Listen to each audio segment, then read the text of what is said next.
Hello viewers, this is Tim. I'm here with a card game that I've been working on designing. I wanted to do a quick tutorial to kind of show how the game plays, kind of as a proof of concept. I have a Word document that kind of details these rules in more depth, but this is something that I wanted to show as a game to show how the sequencing goes and how the gameplay will work through. So we're going to look through those things and get a brief overview right now. So each player will have a character that they're going to be piloting. So I'm going to be piloting both of these decks against each other to kind of show how this works. So first here we have Philip von Arcaneheart. We also have the weapon of choice that they will be using, in this case a rapier. We have his stats listed here, and we're going to utilize these dice to represent his health. Since he has 50 health, those will be those. For his stamina, we're going to be utilizing this American currency to represent how much he has when he uses those things. And it's a special ability that we'll get into as we move along. Same thing over here on this side. We have Sasuke Saratobi, we have his HP, and we have his stamina, and his weapon is going to be dual sides. So when you set up the game, you will have a main deck that will be the weapon. This will be representing, typically your weapon will be tied more to this, and you'll have a flex deck that will represent more flexibility of what your character can do, that can show what you can switch out throughout the match. You get the top cards for these, which have special effects. They stay face down until they're used. And then you have the combo cards that are unique to those flex decks, that are more powerful cards that you will always have access to, but you can't really use until you have epic points, which we'll get into later. So when you're starting a match, you're going to have each player roll for the first initiative. Initiative is simply going to be rolling a d6, and you're going to add your intelligence score and then 1 point for every 5 points of speed that you have.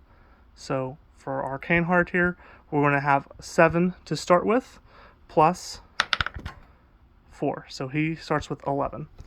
Then on this side, for Sasuke, he rolled a 3, plus 4 from speed, plus 3 from intelligence. So he's only going to have a 10. So that means that Philip's going to go first. So the first player gets to choose if he wants to go first in the turn, or if he wants to force his opponent to go first, as well as the location deck.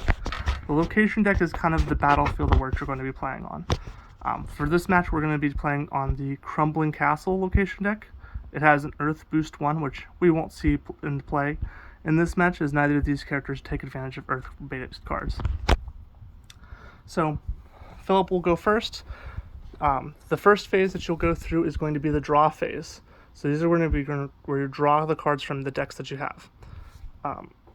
Before the actual thing, at the start of the game, Philip will reveal his main deck's top card, his Epee Fencing Mastery. So this means that he gets this gain 2 panache at the start of the game.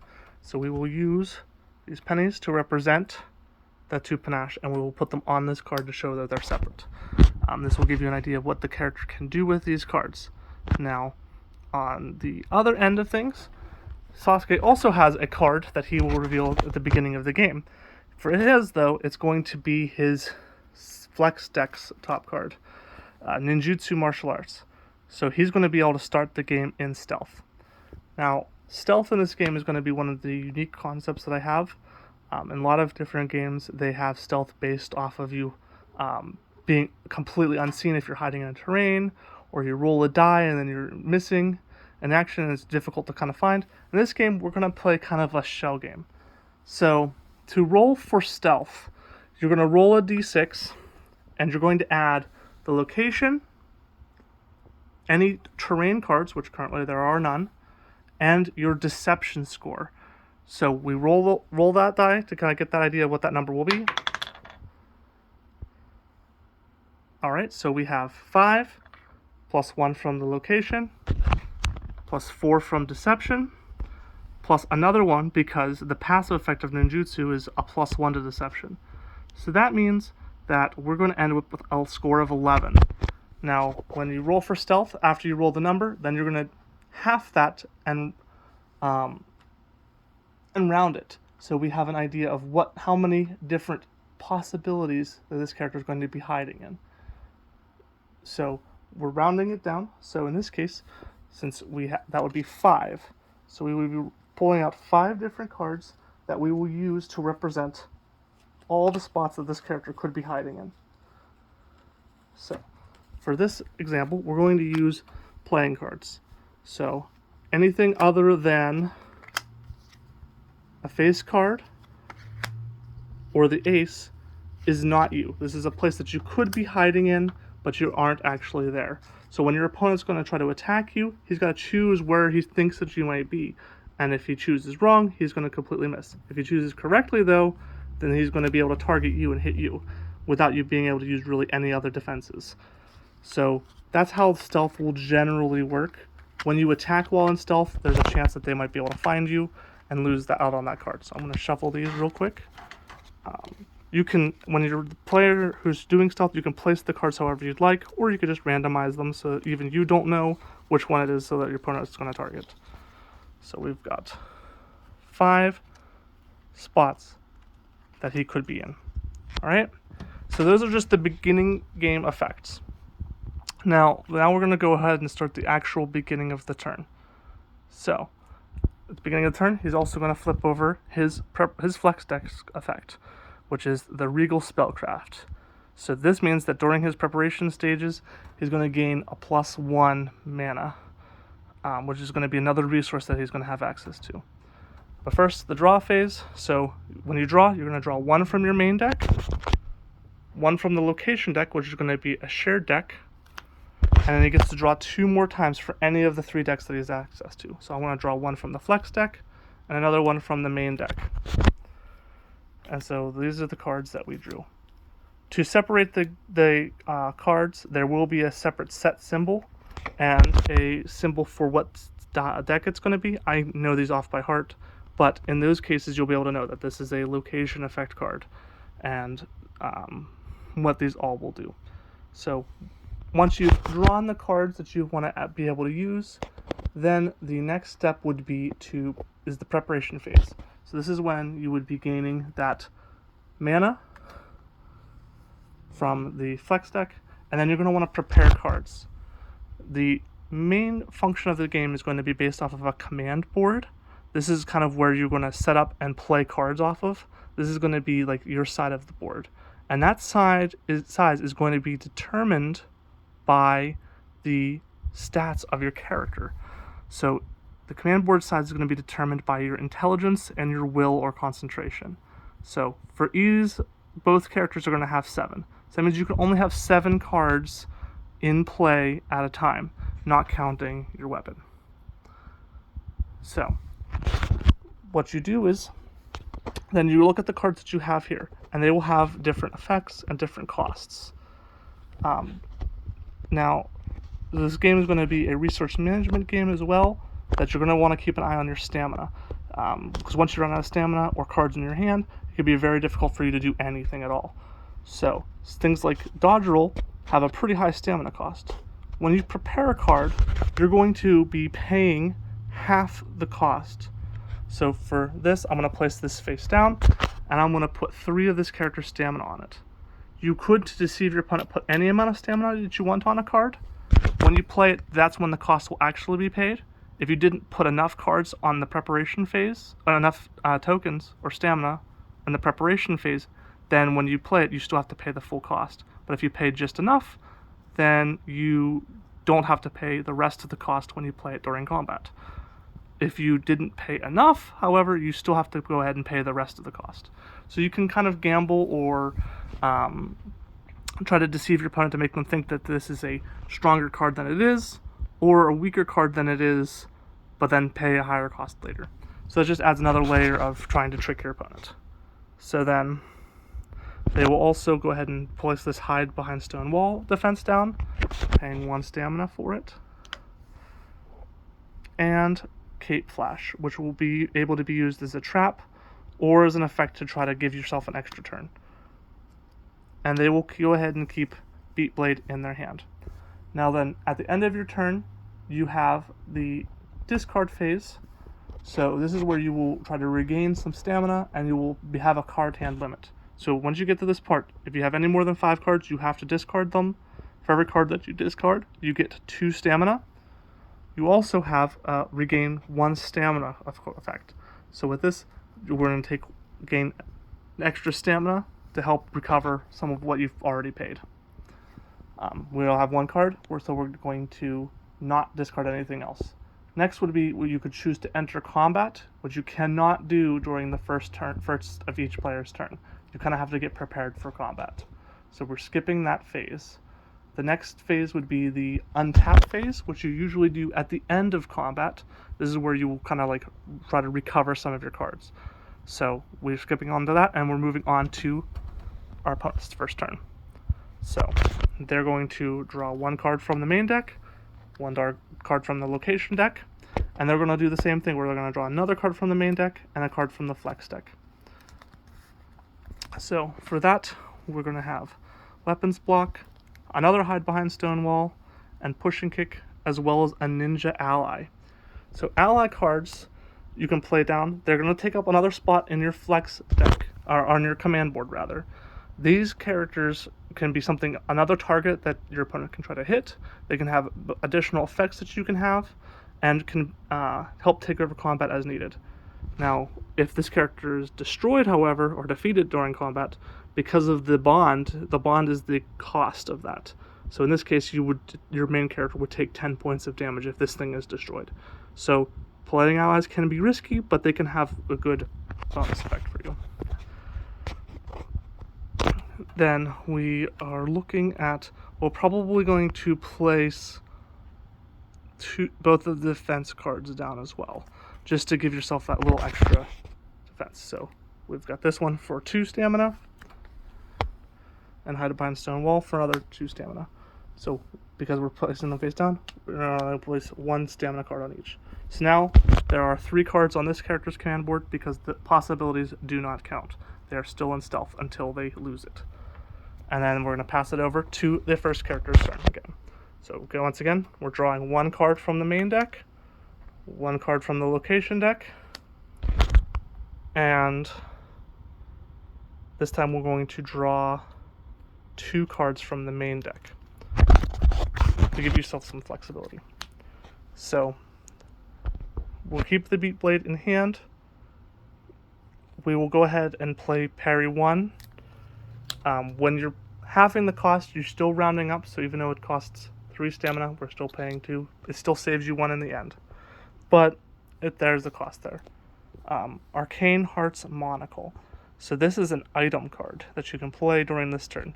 It has an upkeep cost, so it's going to cost you 1 mana every turn. So if I play this, the 1 mana that I'm getting from Regal Spellcraft will not regain during the preparation phase.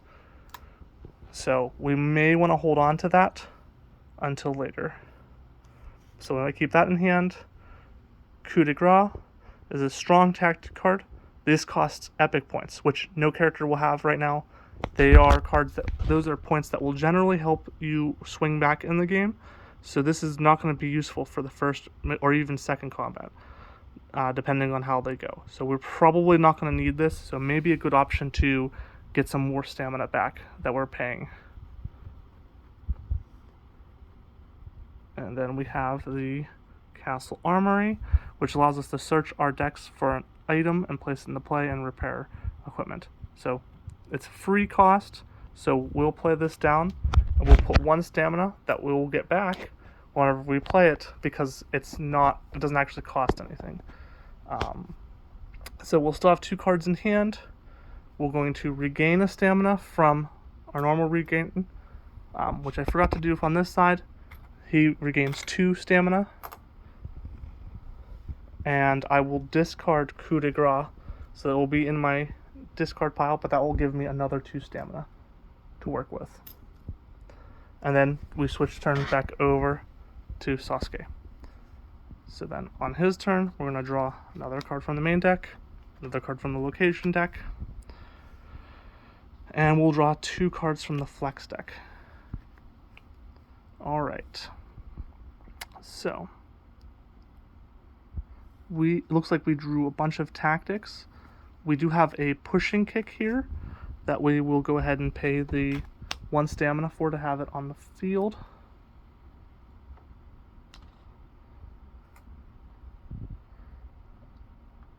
And let's see.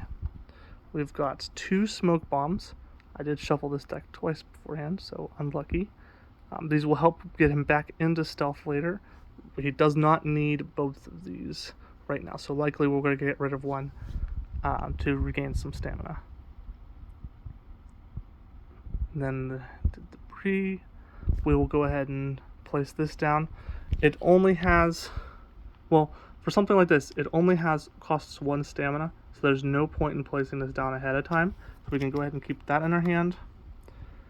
And then we have the Twinned Attack, which is also an epic card. So we're going to discard 2 cards.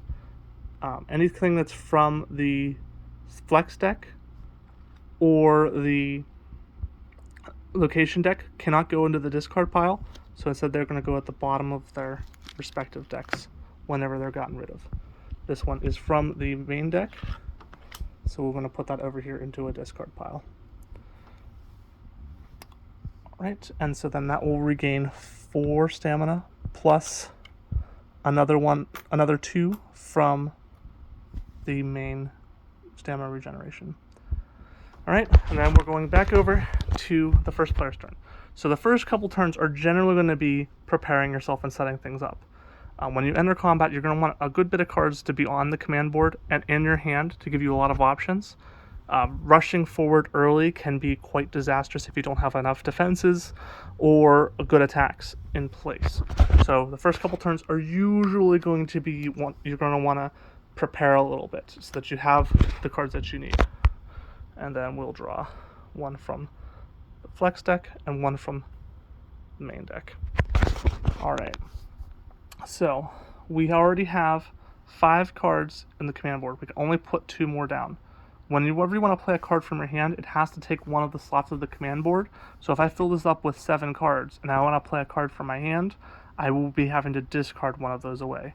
So it's usually not a good idea to have that full unless you're 100% sure that you're going to play with what's on the command board ahead of time. So you usually want to leave some room there. So we have the Stone Stairs, which also again costs 1 stamina. No point in placing that down. We have Alter Probability, which will be helpful to give us a little bit of an edge when we're rolling dice. When you're placing cards down, you are only having the stamina cost. Any other costs associated, you will still pay the full price whenever it comes to that time for that to do. Arcane Heart's Monocle. We have 3 mana right now, so it may still be a good idea to keep this in hand to hold on to until we need it. So that would be 4 cards, so we have 1 more card that we want to put down. And in this case, I think we're going to put down Parry 5. We're going to pay the 2 stamina for that. So now on this side, we have this Cape Flash, which will be helpful to lower someone's attack. We have Hiding Behind the Stone Walls, a block. We have a dodge roll. We have Parry 5. We have Parry 1. We have the Castle Armory. So we've been really unlucky with this one in that we have not drawn a good attack card yet. So we do not want to enter combat when we're not going to actually be able to hit our opponents. So we have the 5 cards in hand right now, and so whenever you enter combat, your opponent will be able to draw up to 5 cards. So since they're almost ready to begin fighting, it may be a good idea for us to discard some of these for stamina, because we're not going to be able to draw any additional cards otherwise. So in that case, we're going to get rid of Feint, because we don't have any attack cards to use with it anyways right now. Probably want to keep the Alter Probability. We don't need Beat Blade right now. The Stone Stairs is going to be good since our opponent is quite acrobatic as a ninja, so we may want to hold on to that. Arcane Heart's Monocle is a really good card, but do we want to be losing the cost on that every turn?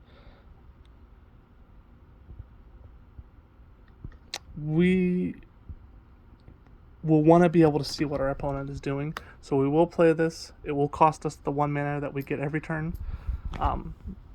This also has the ability that during the preparation stage, we may discard a card to gain 1 mana. So we could choose to get rid of one of these to help pay for that cost as well. So I think that's what we'll do. We'll discard one of these for stamina and one of these for the mana. That way we can kind of keep up with the monocle, which will give us some additional perception to help us find our opponent in stealth. And then we'll gain the extra stamina. So then we'll go back over to the opponent. They'll draw 1 from the main deck, 1 from the location deck, and 1 from the main deck, and 1 from the side deck again. Alright, so they have more defense here to be able to keep themselves safe. We only have 1 attack on the field. And it looks like we got a bunch of defense. We still have the debris. We don't need another hiding behind the wall. It's not something that we're going to want more of. We do have a nice probing attack, so we will place that down and pay a cost for it. So that puts us 1, 2, 3, 4, 5, 6 card. It's 5 cards on the command board currently, so we want to put a little bit more down. We want to hold on to the smoke bomb. We want to hold on to the debris. And we will play the Blade Redirection as another command board card. It's getting a little full on this side since we're playing all on the same side. And that leaves us with 4 cards in hand. It would be nice to have more than 1 attack card. So far we've kind of gotten a good set of defenses on both sides. This side has a little bit more to attack with, but we're going to go ahead and just gain 2 additional stamina. Hold on to these 4 cards and switch it back over to the opponent. And they're going to draw from the main deck, draw from the location, and draw 2 more from the main deck to try to find some more attacks, and they found them. So now that there's already 7 cards in place up here, this would be a good time to kind of cover that. If your command board is already full, you can still place cards down by replacing what's already on the field, by discarding what you already have on the field. Any stamina that you've placed on top, you would just regain as stamina that you haven't actually paid. So we have this Cape Flash, which will be good to help block some of our opponent's perception or lower their attack roll or help them skip a turn. We probably don't need that right now. Hiding behind a stone wall is just a nice ability to reduce some damage. Dodge roll is a really good way to dodge someone's attacks at a higher cost. It's really good to dodge 1 attack but leaves you vulnerable for the rest. This is a solid block. We also have Parry 1 as another block, and the Castle Armory, which helps us get an item. So I'm thinking that we probably want to get rid of the Castle Armory to gain that stamina back, and the Cape Flash. Both of these are not, neither of these are from the main deck, so the Cape Flash is going to go back at the bottom of the Regal Spellcraft. The Castle Armory will go back underneath the location deck. And then we're going to go ahead and prepare a nice Spike Trap. Costs nothing, but we will play 2 stamina to kind of pretend that it's something stronger. And then we will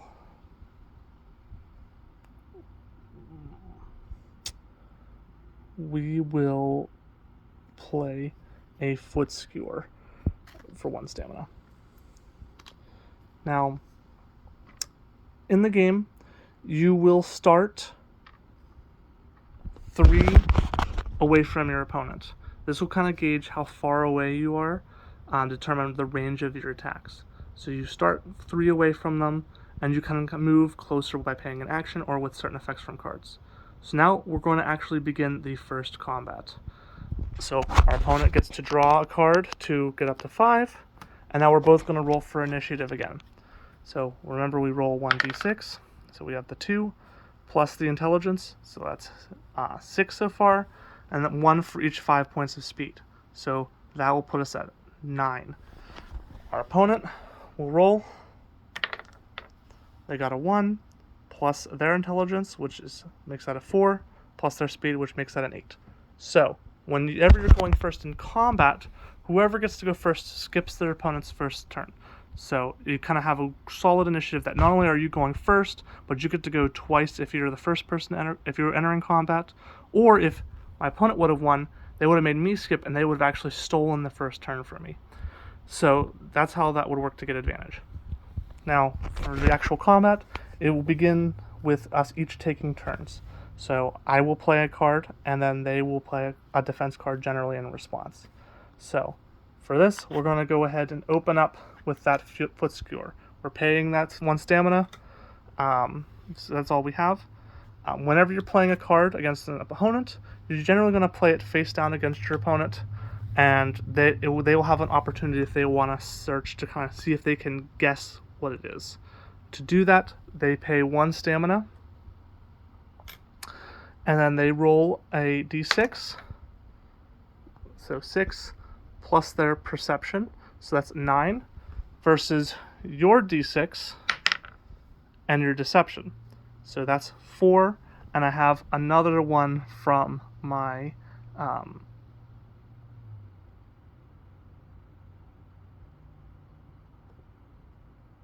no, it's a different effect. So they definitely get to know and see that I'm attacking with the foot skewer. So they have an idea of what they know I'm going to attack with, so they can kind of pick and choose what they want to defend with. So in this case,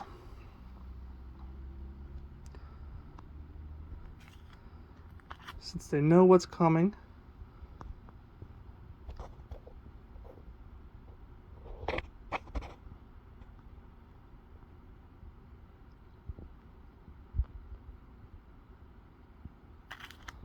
they have to hide behind a stone wall. They have the weapons block. They can either play a defense, in which case they reveal where they are, or in this case, they're going to just allow their opponent to try to guess where they're at. So he gets to roll by paying 1 stamina to try to figure out if this one is one of his people. So for that, we're going to roll again for perception. So that's going to be 8, and then for our opponent, they get to roll when they're defending that the stealth location part. They're going to roll a d4 plus their deception. So that's 1 plus 4 plus another 1. That's not going to be enough, so they will reveal that this is in fact them. So that was a completely lucky guess. They now know that that's them there, so they are out of stealth. And so now they're going to definitely want to go with a defense card. And so in this case, they're going to go with their weapon block. So this is them using their weapon to defend. So for the attack, then it's a low straight attack. It's going to do 1d6 plus agility to figure out if it hits. So we're going to roll. So we have the 3 plus this character's agility. So that's 6 to hit. Then our opponent gets to use their weapon toughness as defense. So the weapon toughness that they have is 4, plus their agility is always going to be used in defense unless it says otherwise. So they have 8 on the defense versus the opponent's attack. That's usually how it's going to be when you're playing defensive cards. Usually the odds are that you're going to most likely defend against it. This game's going to come down to when you run out of stamina, that's when you're not going to be able to defend yourself. So since it's 2 points below the attack, it's considered a miss. It's a failed attack. If it was equal or only 1 point lower than the defense, then it would still hit as a graze to do half damage. So in this case, it's just a straight miss, so no damage is dealt. So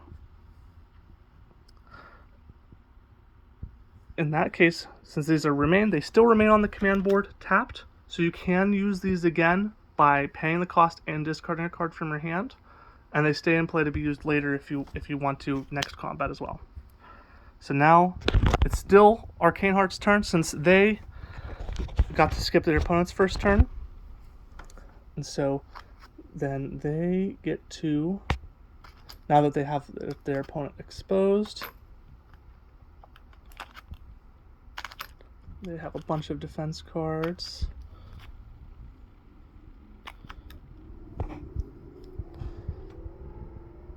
They'll go ahead and play Eye Gouger. And since they will get rid of hiding behind a stone wall, they get to recuperate that cost, but since they're playing a card from their hand, they have to pay the full cost on this. So they're going to lose 3 stamina to perform this Eye Gouger. So, opponent doesn't know that this is what's coming. They will pay 1 stamina to try to figure out what the attack is. So 6 plus their 3 versus the deception over here, which is 6 plus another 3. So in that case, it's a tie, and since it's a tie, no one knows which it is. So that is still hidden because it did not overcome. So then they're throwing this attack. Sasuke is going to choose to play it safe. Since they're not sure what's going to come, they're going to go ahead and play the hide behind a stone wall card. So with this, it's going to try to block the damage and soak it up. So this attack is a high straight 2d6. So we will roll 2d6. So that's 11. Really high score to hit. Then they get a +1 to their defense and then reduce the damage by 20. So 1 plus their 4 from agility, so that's 5. If an attack is 3 or greater than the defense, it is considered a critical hit. With defense cards, you will determine the end result based on how much damage was actually dealt, but for the sake of damage calculation, you're still going to go as a critical hit. So when you do a critical hit, you add plus 0.5 more damage. So since this does 10 damage, as a critical damage, it's going to do 5 more. So this is going to do 15, plus then we add in Arcane Heart's special ability, which gives him an extra 2 damage of water damage, since he's hitting with magical enhancement based on his spirit. I'm sorry, 3, because he has 3 in spirit. So that's going to make this do 18 points of damage. However, because hiding behind a stone wall reduces damage by 20, that means that the attack's going to do 0 damage, and so it would then be considered a miss. But however, again, we have Epiphency Mastery, which means that your straight and piercing attacks ignore half the target's damage reduction. So this does 18. They only are able to reduce 10, so 8 points of damage would go through, which means that this would be considered a graze for different effects. So you don't get the hit effect because it's a graze. So Eye Gouger is now in the tapped and remain in play. Hiding against the stone wall, it stays in play to be used multiple times at no additional cost. So if there was chasing attacks, like multiple attacks coming from this one turn, this could stay in play to be used for all of them. But there's not, so this is placed at the bottom of its deck after use. And then Sasuke will take 8 points of damage. Alright, now Sasuke gets finally a turn to return fire. So on his turn, he's going to play a probing attack. Probing attack. It's a straight sweeping 2d4 for 10 weapon damage.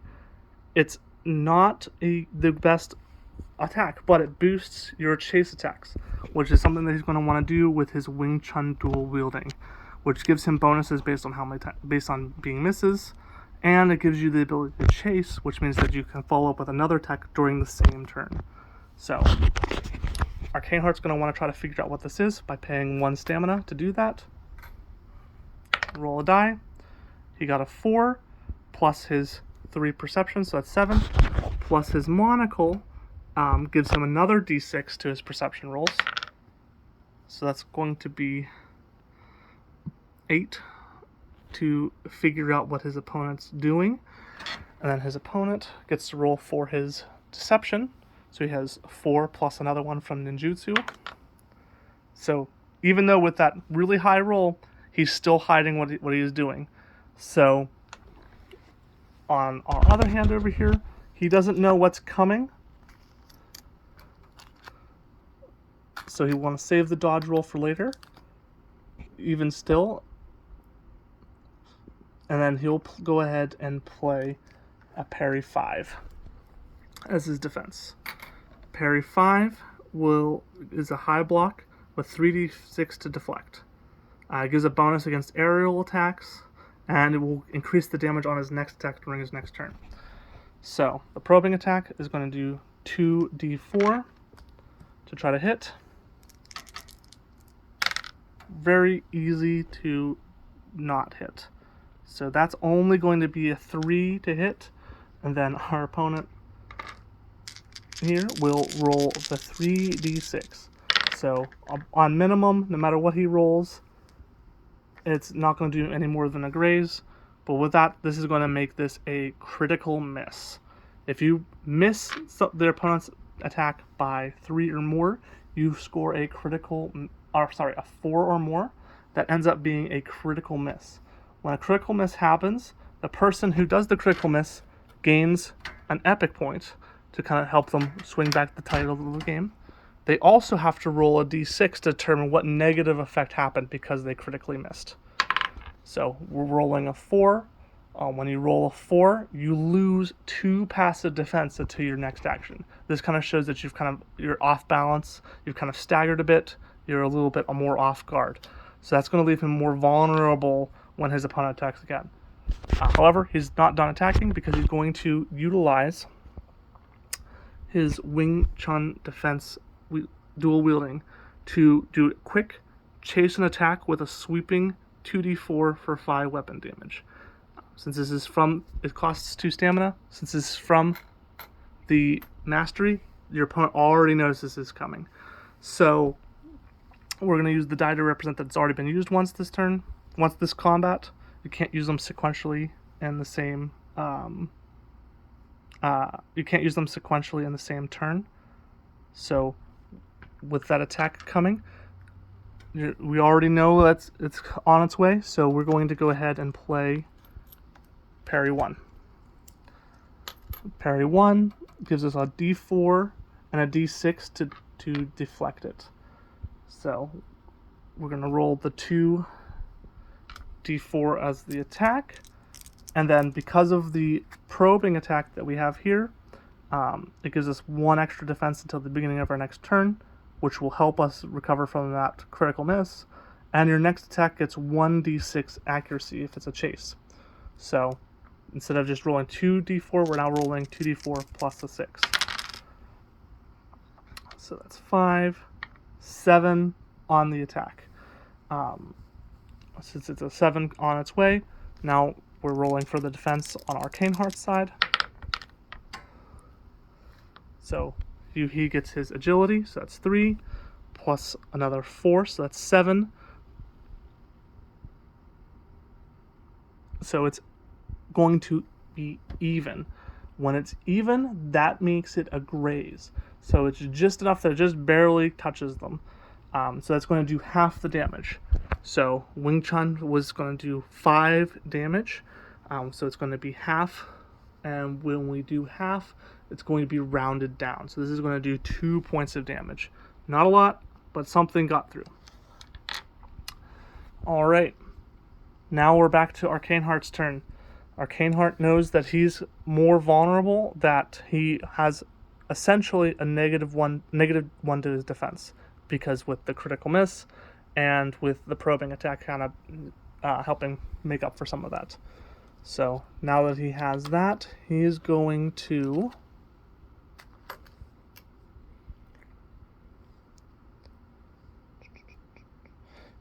discard the crossguard block from his hand, which will give him +1 defense and accuracy until the beginning of his next turn. because he's being pitched from his hand. And when you pitch a card from your hand, you can basically reuse one of these tapped cards that you have here by paying its cost. So we're going to go ahead and try to foot skewer him. So we're going to pay the 2 stamina from here. So we're going to trade this in for 3. And now we're doing the foot skewer. Since we already have it on the field, it's already face up. Our opponent already knows it's coming. They don't have to search for it. They've already seen this move from us. So now they have to choose how they're going to defend. They're going to go ahead and use Blade Redirect. So this is going to give them some dexterity. It's a really good defense for them because they need a really good defense right now. So foot skewer is going to roll 1d6 plus his agility. So we rolled a 3 plus the agility is another 3. So my attack over here is going to be a 6. And then our opponent gets to do his Blade Redirect, which is 2d6 to deflect the attack. It's dexterity plus 2d6. It's a really solid block. So that's going to make this a critical miss. And so then if the attack fails, your opponent gets a -2 on any roll from a melee card until the end of your next turn. So this kind of would punish chase attacks, make them more difficult for them to hit, since you've redirected their attacks from the beginning. So this is a remain, so it's going to stay in play. So since this is a critical miss, we're going to gain a epic point, and then we also have to roll to see what effect we get from it being a critical miss. So since we rolled a 2, that's also going to give us a 2 less passive defense until our next action. If we roll a 1, we basically drop or fumble our weapon, which we'd have to spend a turn to pick back up. If we rolled a 2 to 4, that's when we lose that passive defense. If we rolled a 5 or 6, then we're forced to pay the same cost of the card again. So that would have cost us another 2 stamina for foot skewer. It would have been way worse for some of the higher point costing cards if we would have done that. Alright, so now they're more vulnerable because they've just fumbled the attack. And then we're back over to Sasuke's turn. Alright, Sasuke is going to likely is already kind of thrown up all of their defenses. They basically have Smoke Bomb. They have a backflip in their hand, which costs a lot of stamina to use. They don't really have... They have a couple defenses, but they don't really have a whole lot of attack options left. So they're going to go ahead and do a pushing kick. We're going to pay the 1 stamina cost for Arcane Heart to try to figure out what it is. And he gets another one because of his monocle. So that's 8 plus his natural 3. So that's going to be 11 to figure it out. And then Sasuke's 5 plus 4 is going to be a 9. So that's going to be revealed as this pushing kick. So he knows that this is a straight attack that's coming at him. It's going to do 2d4, so it's not very accurate. But he still has a chase from Wing Chun, and he also has a chase from the ninja that he could use. So he wants to kind of conserve his defenses a little bit. So knowing that, he has the dodge roll still in play that he could use, or he could discard another card from his hand to use the defense. He wants to save the dodge roll because it will give him a -2 defense. He already has low defense though right now, so he's going to go ahead, since he's weak to blunt damage and this is going to do blunt damage, he'd rather take this than suffer the sword. So he's going to go ahead and pay the 3 damage that he has on this card to do his dodge roll, which has a high chance to evade, and it helps move him around if he needs to, and it gives him -2 defense for the rest of combat. So once you've played this, it's going to make it easier for them to hit you the rest of combat because you're kind of throwing yourself off balance, but it's a good way to dodge a really good attack if you need to. So then we will roll the 2 dice. So we have a 4. And then on our end of things, we roll 2d12 plus the agility. So that's going to make this easily going to be another critical miss. So in which case, Sasuke gets another epic point, and they roll a 2. So now their defense is still lowered. There's a lot of bad fumbling as they're trying to desperately hit the other person. And we will continue this in part 2.